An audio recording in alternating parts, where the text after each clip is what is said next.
ഡോക്ടർമാരുടെ കുറവ് സംസ്ഥാനത്തെ മെഡിക്കൽ കോളേജുകളെ പ്രതിസന്ധിയിലാക്കുകയാണ്. പലയിടങ്ങളിലും അടിയന്തര ചികിത്സയടക്കം മുടങ്ങുകയുമാണ്.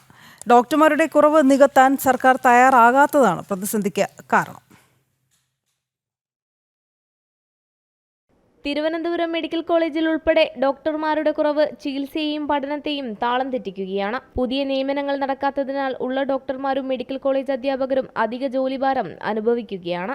തിരുവനന്തപുരം മെഡിക്കൽ കോളേജിൽ സർജിക്കൽ ഗാസ്ട്രോ വകുപ്പിൽ 5 ഡോക്ടർമാരുടെ ഒഴിവാണ് ഉള്ളത്. എന്നാൽ ഉള്ളത് ഒരാൾ മാത്രം. മതിയായ ഡോക്ടർമാരില്ലാത്തതിനാൽ വകുപ്പിലെ MCH കോഴ്സിന്റെ അംഗീകാരം തന്നെ അനിശ്ചിതത്വത്തിലാണ്.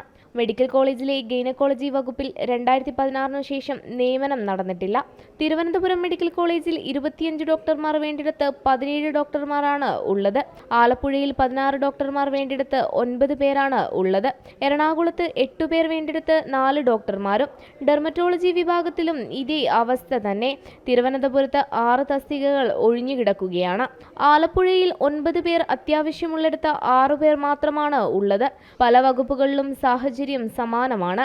സർക്കാർ മേഖലയിലേക്ക് വൈദഗ്ധ്യം നേടിയവർ വരാൻ മടിക്കുന്നതും പ്രതിസന്ധിക്ക് കാരണമായി ചൂണ്ടിക്കാണിക്കപ്പെടുകയാണ്. ശമ്പള പരിഷ്കരണത്തോട് മുഖം തിരിച്ചു നിൽക്കുന്ന സർക്കാർ സമീപനമാണ് കാരണമെന്നാണ് വിലയിരുത്തൽ. വിദേശ തൊഴിൽ സാധ്യതയും സ്വകാര്യ മേഖലയിലെ കനത്ത ശമ്പളവും കാരണങ്ങളാണ്. കാരണങ്ങൾ എന്തായാലും സാധാരണക്കാരുടെ ചികിത്സ ഉറപ്പാക്കാൻ ഡോക്ടർമാരുടെ കുറവുകൾ സർക്കാർ ഉടൻ നികത്തണമെന്ന ആവശ്യമാണ് ശക്തമാകുന്നത്. ജനം, തിരുവനന്തപുരം.